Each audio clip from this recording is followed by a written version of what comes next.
I'll start by introducing myself, which I'll admit I forgot in the first presentation of this, but my name is Kelsey. I am the new Bird City, Wisconsin program director. So I just started in the role in January, and it has been a lot of fun learning what all of the communities across the state have been doing to, sorry, another person's coming in, to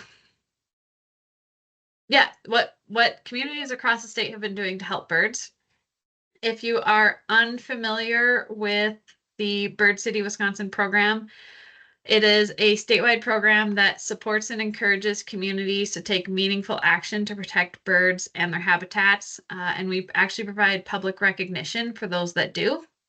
So in order to receive the designation, communities must demonstrate that they have taken action to address four main categories related to bird conservation. So that's habitat, threats to birds. We have an education and engagement component, as well as a sustainability component. So being a bird city is a really meaningful way for communities to show their commitment to birds conservation and vibrant green spaces. And another thing that many people probably still don't know yet is that Bird City actually merged, or it joined, the Lake Michigan Bird Observatory as one of their 3-pillar programs this past fall. So Bird City is now joined to Lake Michigan Bird Observatory, whose mission is to advance the conservation of birds in Wisconsin and throughout the Great Lakes region with coordinated research, monitoring, and education. So it just seemed like a really good fit to put Bird City under that umbrella. And we're joining the other programs, the Neighborhood Habitat Improvement Project, which is designed to help residents improve urban habitats within their own backyard. As well, we have a MODIS program, which is a collaborative research effort that we use to gain insight to bird migration patterns. In the last 2 years, we put up 26 different MODIS towers, and any bird that has a special tracking device on it, little radio tag, as it flies by, we can get locations on it. So we've got 26 towers that span north-south of the state and also east-west. So we're getting a really good picture of what birds are doing in the state. And I'll put links to any of these if you guys want more information in the chat. I also want to recognize a couple organizations that we couldn't have done this particular presentation without. So Driftless Birds, and I don't know if Craig is here today. I know he's going to try to make it, but their president, Craig Thompson, he is now retired, but he worked for the DNR's Natural Heritage Conservation Program, and much of his career was focused on migratory bird conservation. And Driftless Birds is a somewhat new organization, but it's a group of local conservationists that are working to ensure a future for birds in the driftless area. So with a focus on education and supporting other organizations to kind of fast track bird conservation. And it was that organization that reached out to Bird City to get Scott in here, which leads us to the Kickapoo Valley Dark Sky Initiative, our other partner for these webinars.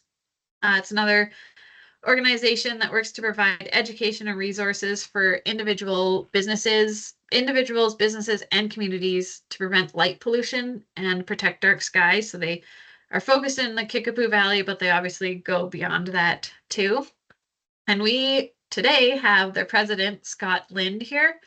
And Scott is a consulting engineer. Consulting electrical engineer with the Mead and Hunt in Middleton. He focuses on designing sustainable and reliable electrical systems, and he has over 35 years of experience and a really strong interest in outdoor lighting that minimizes impacts on wildlife. So we're super lucky to have him talking with us today. He has all sorts of certifications, a BS in electrical engineering. He's got a licensed professional engineer in both Wisconsin and Alaska. And then he is the owner of Redshift Electric, and he holds multiple electrical licenses. So, he knows what he's talking about. We're incredibly lucky to have his experience and expertise to share about the light impacts and the solutions today. So yeah, I'm going to pass it over to Scott.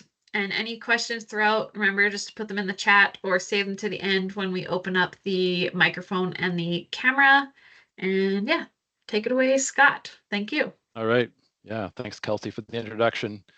I just want to say that I'm very pleased to be here. I really appreciate the opportunity and looking forward to sharing lots of information with you today.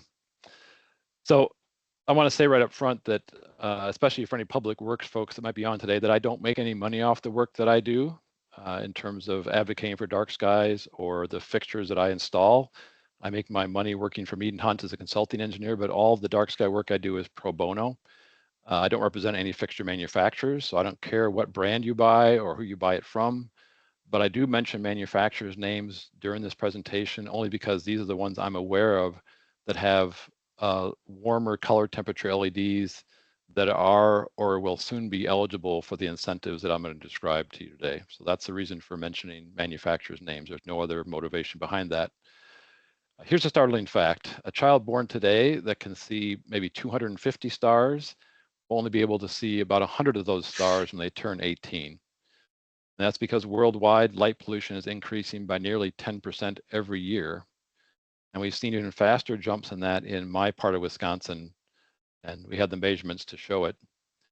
So we're going to discover what's happening locally here, why it's happening, why you should care about it, and the opportunities for new financial incentives to reverse the trend. This is the definitions page for the whole presentation. So there's no more than this, but we do need to understand some basic units. So lumens is the measurement of how much light we're getting. Call it the brightness of the light if you want to, but it's the quantity of light. And we're used to talking about the quantity of light in watts, a 60-watt light bulb. Using that terminology doesn't really work any LEDs. So we have to think in terms of how many lumens a fixture or a bulb puts out. Second term is correlated color temperature. White light is really a mixture of different wavelengths, and the correlated color temperature describes the relative proportions of low frequency reds and oranges compared to high frequency blues and violets in any given white light source. And the units of measure for that are Kelvin. And you probably have seen this if you looked at light bulb boxes in the store. You'll see a Kelvin number on there, 4 digits followed by a K. That is the color of the light. It has nothing to do with the quantity, it's only the color. And the last definition is really what a zero uplight fixture is. So sometimes called full cutoff, sometimes called fully shielded, but the technical definition is a zero uplight fixture. There's no light that goes directly to the sky and a minimal amount of light that's emitted between 80 and 90 degrees. And in this case, 0 degrees would be straight down and 90 degrees would be horizontal. So think about, no light above 90 and minimal light in that slice between 80 and 90. That's how a zero uplight fixture is defined in the standards. So this is going to run as an animation, I hope. But this is what current practice is doing to the sky at night. So these images are taken in the area where I live, where a dark sky park was proposed. And over a 30-month period from 2020 to 2022, 21 to 23, the sky got much, much brighter. And it's an incredible change to the witness.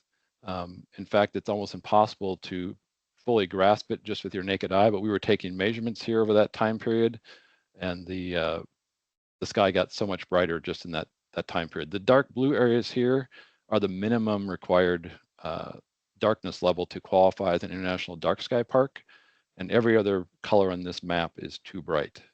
The scale at the bottom, the black at the far left of that scale, of course, there's no artificial light.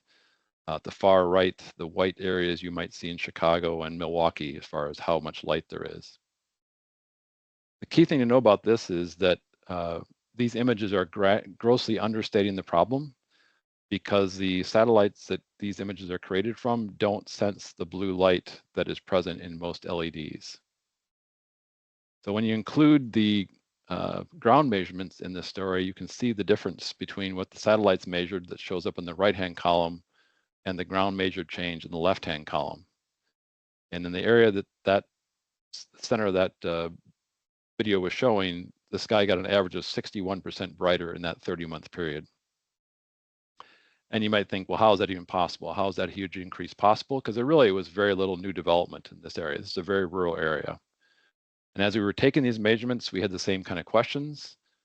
We'd persuaded a large utility company to change to 3,000 Kelvin LEDs instead of 4,000 Kelvin when they changed out the high pressure sodium lights in a town right at the northern edge. Those lights had half the lumen output as the old ones, and they had zero uplight, but they were 3,000 Kelvin. And so it was really mystifying why the sky was getting so much brighter. So I've been doing commercial lighting design for 30 years, and it wasn't until I read this research paper that our local results really made sense to me. The parallels were really uncanny. They perfectly matched what happened in our local skies after the LED replacements. And it's really this study that demonstrates how previous work about the impact of changing to LED lighting understated the impact of the change of color spectrum. And those huge changes that we measured are primarily a result of replacing that warm colored high pressure sodium light on buildings, on streets, and parking lots with very blue LEDs. In this case, 3,000 Kelvin at the north end of the park and 4,000 Kelvin at the south end of the park. And the takeaway from the study in Chelan County, I said it matched almost perfectly at 60% brighter after a county-wide retrofit from high pressure sodium to these 3,000 and 4,000 K LEDs. In Chelan County, they also cut the lumens in half. So the gross amount of light was 50% of what it was when they started. They changed about 80% of the fixtures to 3,000 Kelvin and 20% to 4,000 Kelvin. And so you can see that when, as they concluded, when you make that kind of a change, the sky's going to get brighter. So the only choice we have if we don't want the sky to get brighter, and we're going to use LEDs, and we are going to use LEDs, there's really no question about that. We will be using LED lights, at least for the foreseeable future. We have to go lower in color. And I'm going to focus on that quite a bit today. And what that really means is 2,200 Kelvin color temperature and lower. So there are two separate but really closely related reasons why those high correlated color temperature sources are bad. The first is that short wavelength blue light really scatters profusely in the atmosphere, produces dramatically more sky glow than longer wavelength warmer sources. And I know this is a very busy slide, but you can see if you compare any of the other sources to a baseline of high pressure sodium, how much sky glow increases. You can also see the same thing if you put an 1,800 Kelvin picture in and see what a 4,000 Kelvin, how that compares, etc. And that Rayleigh scattering is the reason the daytime sky is blue, and the same effect applies at night. So anytime you put a blue light into the atmosphere at night, it's going to scatter in the atmosphere just like the blue light preferentially scatters during the day from the sun. The other piece of this that's important to understand is that most species that have been studied are more sensitive to blue light spectra. So not only do we scatter that light more, but we're scattering a light at a color that we're more sensitive to. So it has much more disruption than if it was another frequency. So it's really a dual whammy. So unless you're an amateur astronomer, in this group, if you care about birds, there's obvious reasons to care about dark sky lighting. The impacts on wildlife and ecosystems in general, including plants, believe it or not. We're not going to talk about that today, but also plants, human health impacts, energy use, and the impact on climate change for lighting that's on at night, outdoors. There's a personal safety aspect that surprises a lot of people. And then the last piece is simply the night sky heritage that we're losing. So if any of you have read the book by Ed Yong called An Immense World, you saw how our perception of stimuli in the environment are not the same as all the other species we share the planet with. It's a great book. I recommend it for all sorts of reasons, but the last chapter, he specifically talks about the impact on species of artificial light and of noise. And he has this quote there from Travis Longcore. And then Ed continues, he says, "We normalize the abnormal and we accept the unacceptable. Remember that more than 80% of people live under light polluted skies, and many people have no idea what true darkness or quiet feels like. Within that experience, vicious cycles start to spin. As we desecrate sensory environments, we become accustomed to the results. As we push the animals away, we get used to their absence. As the problem of sensory pollution grows, our willingness to address it subsides. So how do we solve a problem that we don't realize exists? That's really the purpose of talking to you today, is to help people understand what the problem is and then what the solutions are. There are lots of studies out there. These impacts were in a paper published by the Design Lights Consortium, which is an energy an agency that approves products to qualify for energy efficiency rebates. And part of their LUNA program is to try to maintain that kind of energy efficiency, but minimize the negative impacts of artificial light at night. I want to just take a couple, 3 slides here, given our audience, and focus on light and birds. I serve on a couple of committees with Joanna Lutmerding from the Fish and Wildlife Service, and I want to thank her for these slides. So when you think about the bird species in North America, 70% are migratory, and 80% of the North American birds that migrate at night. So they have all kinds of cues they use to be able to migrate. But as soon as you start adding artificial light to the sky, a lot of those cues get distorted. And many of you, I'm sure, in this webinar are already familiar with Birdcast. And if you aren't, it's fascinating to track the number of birds that are coming over the top of us, especially during migration season. And those are the times that we try and really focus on getting lights turned off.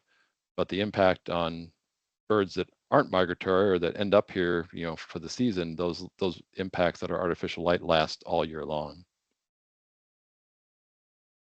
But studies have shown that birds will veer off their historical flyways to heavily lit areas.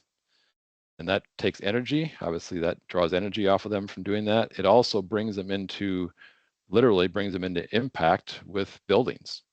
Once they get drawn into an area that has a lot of structures, they're much more likely to be colliding with buildings. And so not only do we draw them into the city with artificial light, then when the buildings are lit from the interior or street lighting, that further disorients them and results in lots of injuries. In terms of humans, there was a study that was published in March of last year, came out of the UK, which was pretty extraordinary in the breadth of the data they gathered. They actually put light exposure meters on 88,000 individuals. And they monitored them for a period of time, I think it was weeks. And then they went away for a few years, and they came back to see what happened to the health of those individuals. And it's really a reminder of the impact that we are having on humans that we aren't even aware of. To the next slide for you, sorry.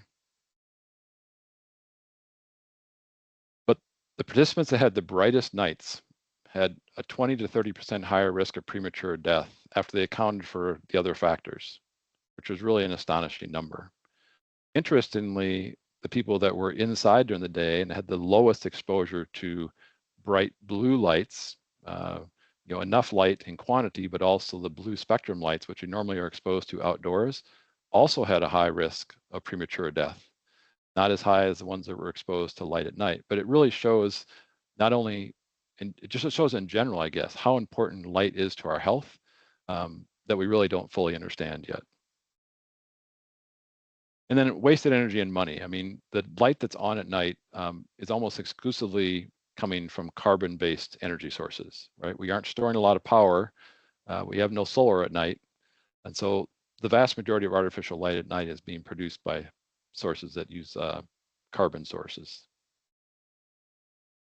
So let's follow the path to better lighting. Today, we're really going to focus on those first 3, the shielding, the color, temperature, and intensity. But adding controls creates huge benefits to reduce light pollution, because when a light is turned off, when it's not needed, that's the best possible solution to the problem. But today, we're really going to focus on the first 3 there. So the first thing is it's got to be useful. So if there's not a purpose for that light fixture, don't install it just because, right? It needs to have a purpose. So think hard about whether or not you need it before you even put it in. That's the first thing. The second principle is targeted. So it's really all about where that light shines and maximizes how much of it is useful. Too many lights get installed without enough thought about restricting the area it's lit to only what's needed. At a minimum, if you install a zero up light fixture, that means no light goes up where it's not needed. But even when a light itself is useful, there's always a consideration about targeting it, and any light outside the zone, like in this case, the street light is to light a street and maybe a sidewalk behind it, that's useful light. All the rest of the light that fixture produces is by definition wasted light, especially the light that creates light trespass in houses and other places. Here's an example of an installation I did just to show you what a zero direct uplight fixture looks like. Looking at the first image on the left, that's a picture looking at it from the side. You can see that all that light is 90 degrees or below. And then a picture taking on the front of those two fixtures, just to give you an illustration of what a zero direct uplight fixture actually looks like. So the next principle is the amount needed. And if you were going to sit in a parking garage and sit in a parking lot and try and read a book, you're going to need more light, but that's not what we do in parking lots. That's not what we do on streets. And so every application has an appropriate amount of light, and the Illuminating Engineering Society publishes standards for that. And that's really the standards we should be following in terms of how much light we need. Talked about security, and here's an example of why glare and fixtures that are not shielded reduce safety. So in this case, the gentleman standing at the gate in the bottom picture is also present in the top picture. But because of the glare coming off of that fixture, the camera couldn't see it. The camera couldn't handle that huge difference in brightness. And if you'd been standing there yourself, your eyes could not handle that huge difference as well. Just like looking at headlights going down the road at night, really. So having too much light, and especially light that produces glare like this, is actually worse for safety.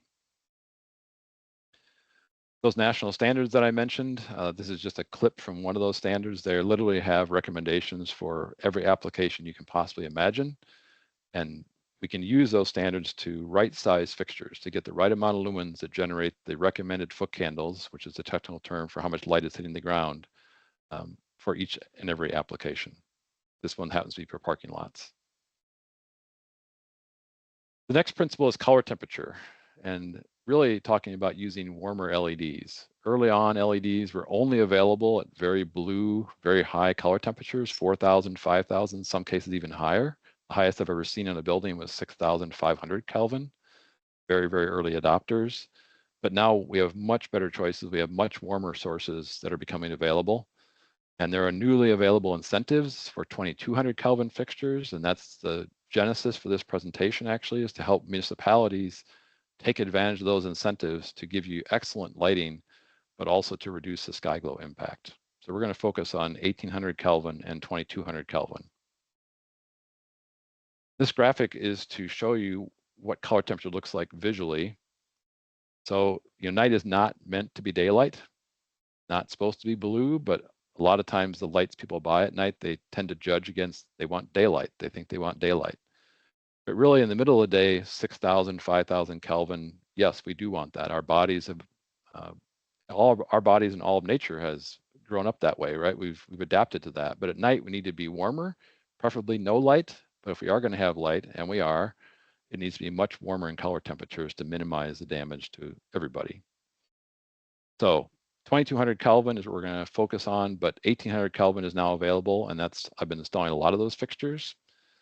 So we're going to start looking at what that looks like. Here's that chart again in a different format, stripping out some of the colors that aren't often used and showing you the sky glow impacts in terms of an increase from the baseline. So you can see again that if you go to these bluer color temperatures like 4,000 Kelvin versus 1,800 Kelvin, it's a 200% increase in sky glow. And if you go to 4,000 Kelvin from 2,200 Kelvin, it's a 74% increase. So if you kept the same amount of light in an identical fixture and changed nothing but color temperature, these are the kind of impacts you can have by choosing things that are warmer, and why it's important to make those decisions. But for those of you that might wonder about whether these warmer lights are going to look just like high pressure sodium. These are images I've taken showing color rendering. So color rendering is just how well any given light source truly represents color as compared to daylight. Daylight is kind of the gold standard for that. That's what we tend to think of. You might have been used to this in the days of fluorescent tubes in a store. If you bought clothing in a store and then took it outside, the color changed. That's why. It has to do with color rendering. And high pressure sodium is terrible at color rendering, and we all may remember that. So if I ask you to buy an 1800 Kelvin LED, is this what you're going to get? And the answer is no, that's not what you're going to get. So even though the color is warm, color rendering is still very, very good. You can still pick out those colors as compared to this washed out high pressure sodium source. There's 1800 Kelvin again. I've installed a lot of these fixtures in communities in Vernon County already, and I've got images of those later. And then 2200 Kelvin. So 2200 Kelvin compared to 4000, which is what most fixtures installed now are, especially streetlights, 90% of them or more are 4000 Kelvin. You can see that there's very little difference in color rendering between those two temperatures, but a 4000 Kelvin LED has almost 75% more sky glow than a 2200K LED does. So the question would be, if you can get excellent color rendering and keep energy efficiency, why would you go with 4000 Kelvin? And the last principle is about controls. Just installing a photocell really isn't the right approach. For street lighting, that's pretty much what's still in play, but there are communities that are going to more sophisticated controls for street lights. But for other lights that are outdoor lights, we definitely need to be incorporating dimmers, motion sensors, timers to shut those things off when they're not needed, or dim them when people are not around. So let's look at a few examples. I've done a lot of retrofits locally, and I think I've installed 64 wall and area lights at 1800 Kelvin in about a dozen different locations, buildings, and communities around the proposed dark sky park. And here's an example of the fire station in Ontario. And I want to say that for these early adopters, I did not try to reduce the light levels to the IES standards that I've been advocating that you do early in the presentation, because I want to make sure people understood that, yes, the color changed, but the light levels didn't change because of the color. So I maintained light levels to what they were before. And I have dimmers on all these fixtures, so I can tune these fixtures to do that. But the uniformity improved by 35% by going from fixtures that were not shielded, a combination of 5000 Kelvin and high pressure sodium fixture was a mix on this building, making them all uniformly 1800 Kelvin. Energy was reduced by 75%, sky glow reduced by 93%, very quick payback, and universally positive response to this installation. Here's another example. This is another fire station in Lafarge, the Emergency Services Building. The payback on this one was just over 2 years, going from high pressure sodium fixtures to these LEDs. And the sky glow reduction was 95% with these fixtures. This picture is from the Kickapoo Valley Reserve, which some of you may be familiar with if you visited the Driftless area. We changed out all the parking lot lights and building mounted lights to 1800 Kelvin fixtures. The bollard lights, those 3-foot high lights along the sidewalk in front there in the picture, were 5000 Kelvin bollards. I modified them with films to get them down to 2700 Kelvin. And then a local resident who has a 3D printer printed shields to them to make them zero uplight fixtures. But those are still at 2700K, and you can see the difference in the color of those lights compared to the 1800 Kelvin parking lot lights. So let's really talk about a critical way that you can improve lighting where you live. The incentive bonuses now from Focus on Energy are available for municipal owned lighting everywhere in Wisconsin. And there's a 10% bonus right now for anywhere in Wisconsin for what they call project planning. I guess if you think about the project, that gets you an extra 10%. But in rural zip codes, there's a bonus amount of 60% right now, including that project planning incentive. And there's a long list of rural zip codes. But the base incentive plus 10% is available anywhere in the state. And just recently, Cooper Lighting got products qualified through the Design Lights Consortium. That was an organization I mentioned earlier. That's a key step. That's why I mentioned them, is because they're the only ones I'm currently aware of that have done that. And that means those 2200 Kelvin Cooper fixtures are eligible for these focus incentives. If they weren't listed with DLC, they would not be eligible. And that listing is very specific to catalog numbers. So it's not just any 2200K Cooper light fixture. Design Lights Consortium has very specific requirements for listing products. They do a lot of testing. And so we have to be do due diligence when we're picking fixtures to make sure we get the 2 fixtures, which are typical streetlight designs that are listed with DLC right now. But you can have very fast paybacks, some measured in months, for fixtures that have a 10-year warranty. And even when the real bonus doesn't apply, if using dimming on these fixtures to reduce energy use can make these paybacks a year, even without the real bonus on it. And I've done calculations for several local communities already. And I have fixtures on order right now as trials for those communities so people can see what the 2200K lights look like. So this is a fixture model. And if you're aware of any other manufacturers that have 2200 Kelvin product that's listed by DLC, and ideally also part of the Wisconsin DOT pricing structure, I'll say, there's a separate list produced by the Wisconsin DOT that manufacturers can get on. And most manufacturers modify their pricing to be competitive on that list.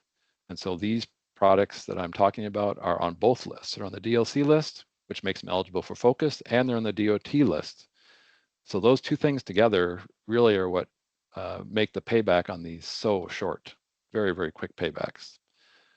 The 1800 Kelvin fixtures that I've been installing don't currently qualify for focus incentives of this type. They could qualify for a watt reduction incentive, but that incentive is much lower, but they likely will qualify in 2026. But as I've shown, even without the incentives, the payback on those 1800 Kelvin fixtures can be very short. And so if you're interested in installing that warm of a fixture, that gold color for wall and area lights, the lists of manufacturers of all the low CCT fixtures I'm aware of are on our website that I'm going to show you at the end, the Kickapoo Valley Dark Sky Initiative's website. I've got a QR code to it at the end, and then the HTTP is there. But the point is that there are big financial incentives to try and do this year in terms of streetlights. I've talked to Focus on Energy. There's no guarantee that the same incentives will be available next year. They won't know until this fall.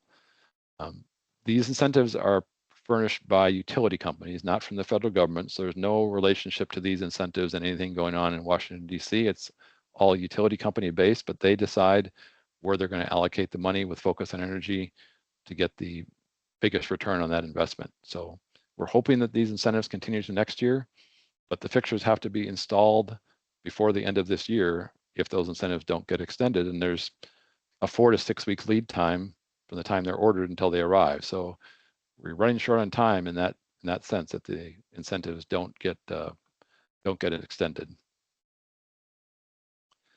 So here's a summary of recommended practice. Really, color temperature 2200 Kelvin or lower. Only use zero up light fixtures. And really, the lumens is also a key thing, because every lumen that you don't use is not going to go to the sky, right? It's not any percentage, it's just 1-to-1 ratio. If you cut the lumens in half and you maintain everything else the same, the color temperature and the fixture, it's a 1-for-1 ratio there. So it's really important not to overlight areas. And then the last recommended practice is really to include controls as much as possible, especially on non-street lights at this point.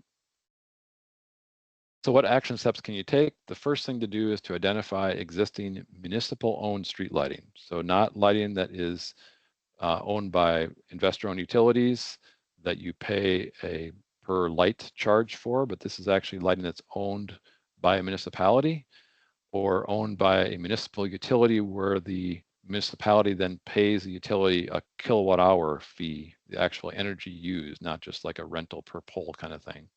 That's a key thing for this incentive.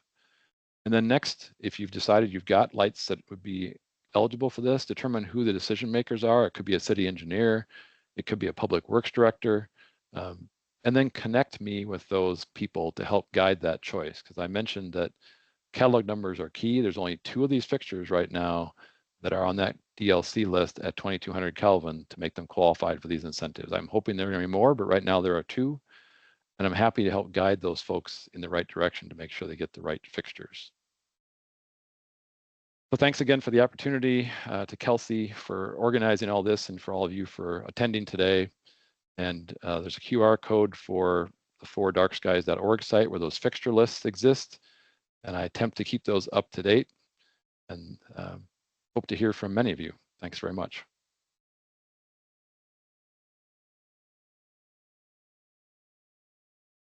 Thank you so much, Scott. I am going to open up cameras and microphones for everybody. So please only turn them on if you're planning to ask a question, just so we don't have a bunch of people talking all at the same time. But if you have questions, the floor is open. If you don't want to ask the question, you're welcome to put it in the chat. But yeah, we've got a few minutes. It's only 3:42 and we have scheduled till 4. But yeah, any questions, ask away. Scott gave a lot of really good information. I learned just as much this time as last time. I mean, that means there's too much in the presentation. Yep. I have a question. This is David in Milwaukee. There's a lot of large buildings here, like Northwestern Mutual, US Bank. The indoor lighting there that they use, can that be changed as well to kind of minimize the bandwidth, at least that goes out? And would that be something that it's acceptable to them, or would that be contrary to, interrupt their workflow at work, what they see, that kind of thing? I think the question in terms of spectrum is you would want to keep those lights at higher Kelvin, honestly, based on the health effect studies that have been done. So when you're inside a building, you want to have blue light to simulate daylight. Except at night when you're trying to get ready to go to bed, then you want your lights in your house, for example, when you're ready to go to sleep. So for commercial space, you do not want to reduce the spectrum. Normally, there are what are called color tunable fixtures now coming on the market where they actually bring the blue light content up during the middle of the day, and then as the afternoon goes down, they start to make it warmer. But the key thing really to your question is to turn those lights off after work, dim them after work, use shades after work, do something to try and minimize the amount of light that comes out of those buildings, because that is a contributor, no question about it. Yeah, leads to a lot of bird collisions as well. All right, thank you.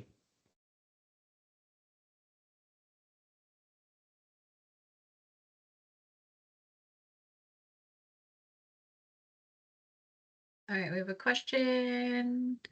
Will this be available to watch again or share with community administrators? Yes, so we did record this one, and once we get it packaged up, I will be sharing links to everybody attending the meeting, and you can share it more broadly. Okay, and I think we have Craig has a question. Yeah, hi, I'm Craig Thompson. For some reason, I'm registered under Mary, my wife. I don't get it. It's whatever. I'll just make it work. So another great presentation from Scott. I want to thank Kelsey for pulling this together, and Scott for his information-rich presentation and for his initiative to make our skies darker. This is actually a question for folks in the audience who are still hanging on. For any of you associated with bird cities, do you feel like you have the information you need to be able to contact your respective municipal contacts to explore the possibility of dimming down within your respective municipalities?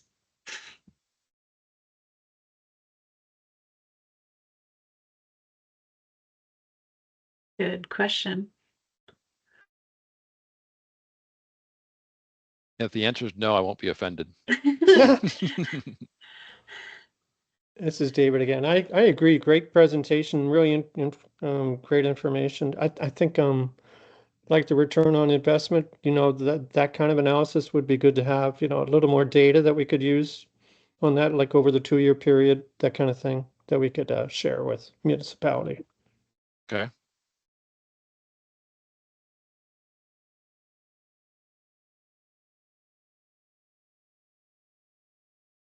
Good. Where's my chat? Question about a one pager, it says. Yeah, so we want like a summary, which I was thinking about before. I don't have one. Scott, I'm not sure if that's something that you would be willing to produce quickly. I can distribute it and edit it. But yeah, if we've got any, otherwise we have been directing most people directly to Scott. Yeah, the website, that website with the fixture lists, we have several resource pages on there aimed at individuals, businesses, and municipalities, trying to direct people as quickly as possible to the information they need. Yeah, producing a little one pager, that's a good idea. I can tell you I won't get it done in the next 2 weeks. I'm leaving August 1st for a 3-week vacation, but yeah, I will definitely put that on the radar to pull that together. And I'll say also, there are resources available from Dark Sky International. So darksky.org is the kind of the first group that started advocating for dark skies 2 decades ago or 25 years ago now. And the only thing I will say about them with caution is that they still list 3000 Kelvin fixtures as dark sky qualified fixtures. And you now know from this presentation that if you were to change out high pressure sodium to 3000 Kelvin, your sky is going to get dramatically brighter. So their board would prefer you use 2200 Kelvin, but the minimum standard to qualify the dark sky fixture for their approval process is 3000 Kelvin, but I would not recommend you do that. But that said, there are a lot of wonderful resources at darksky.org that kind of summarize these issues in a succinct way.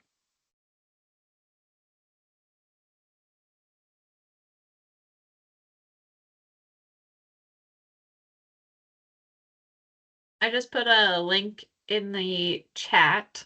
So I think Scott had mentioned the 4 dark skies. So that's the Kickapoo Valley website. And there is a link, take action, and I linked to the government one, but there is an individual and business link as well. So you can explore that as needed.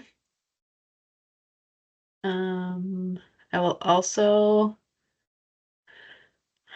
I'm going to put up a quick slide here that if you need contact information, I know Scott said, oops, that's the beginning, I want the end.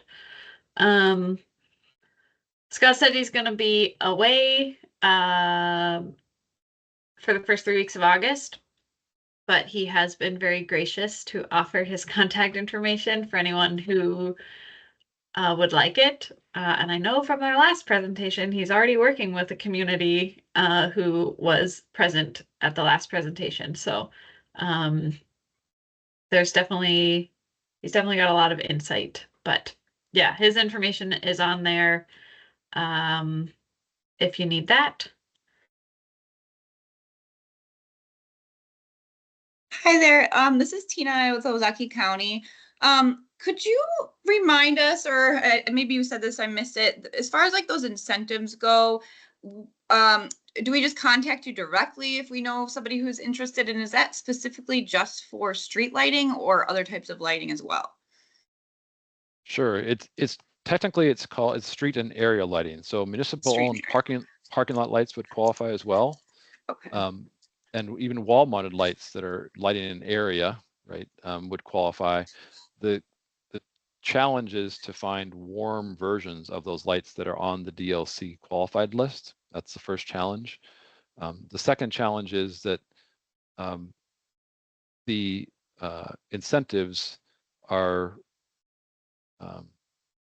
for municipal owned lighting. So yeah, if it's municipal owned lighting, it could be wall or area lighting. And yes, the short answer is the safest thing to do is contact me, just because I can point you quickly to which fixtures you should look at if you want to get 2200 Kelvin that are on the DOT. That's the other factor I was going to say, was the fact that there's DOT pricing for these street lights just is a multiplier factor on the incentive, because the price of those fixtures is substantially lower because they're on the DOT qualified product list, which that would not be true for wall mounted lights, for example, or general area lighting. So it's kind of the combination of those two things that really makes these financially lucrative for municipalities. Okay. Awesome. Thank you. Yep. And I think Scott mentioned that this is like the list is rural, but I looked up a bunch of cities and they're all on there. So they're, yeah, if you're like, oh, I'm not rural, it's still good to look into because I was surprised at the like which zip codes were included in the list.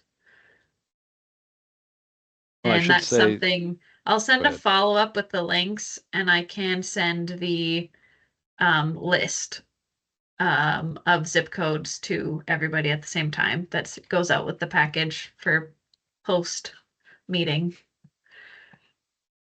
And I'll say that even if you're not eligible for the rural bonus, the 60% thing, when you include the base incentive for the fixtures that I'm recommending, plus the 10% bonus, it's $99 is the incentive. And the fixtures with a dimmer included in them from the factory, which I highly recommend so you can match the light level to the need, those fixtures cost $211. So even for any city, if you buy that fixture with a 10-year warranty on it, nearly half of that fixture cost is covered by the incentive for municipalities.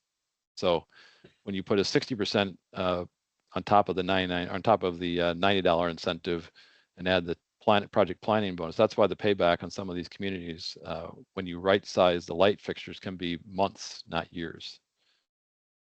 It's a no-brainer. As the guy from Focus Energy tells me, yeah, it's a no-brainer, and it is a no-brainer, right? But you got to pick the right fixture. You can do the same thing and go very wrong. You could have somebody pick an LED fixture that's 4,000 Kelvin, and if you have high pressure sodium now, you're going to be stuck for a decade with skies that are drastically brighter than what you have right now, even if they get the right amount of light. So it's key to get these warm color temperatures, and that's the tricky part of all this.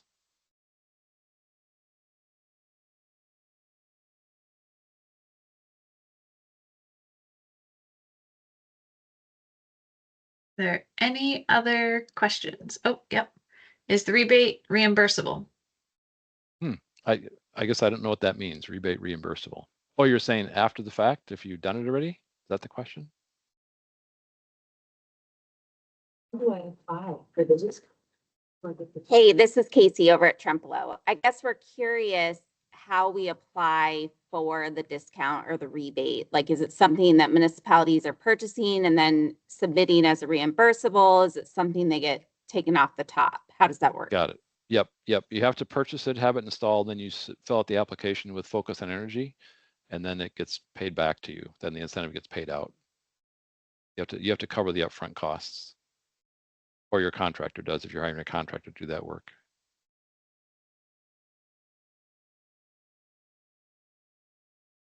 In the communities that I'm working with, Westby, Cashton, Lafarge, those all have their own public utilities, and so I'm purchasing them for them and then passing them on to them because it's small quantities right now, but ultimately they would just buy them, the community would buy them directly and then submit the application for reimbursement.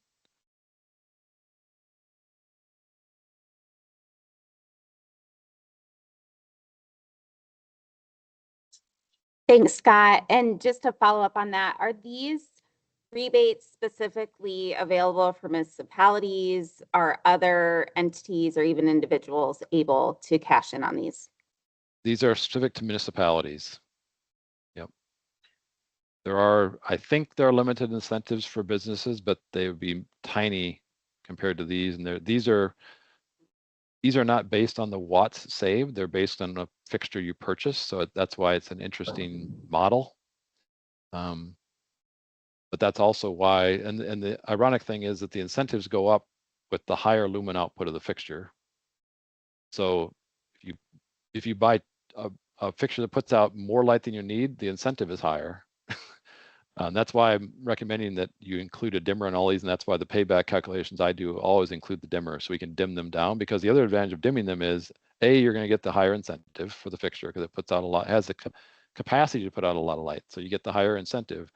Then when you dim an LED fixture down, it extends its life, because heat is what shortens the life of LED fixtures. So when you operate them in a dimmed mode, they last longer.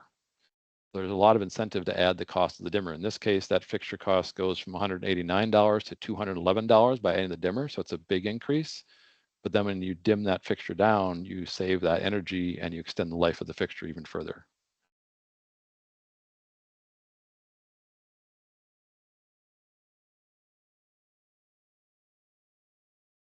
Cool.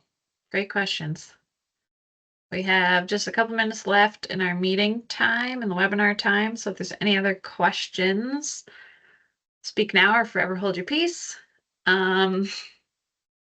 Otherwise, it was really great having everybody join.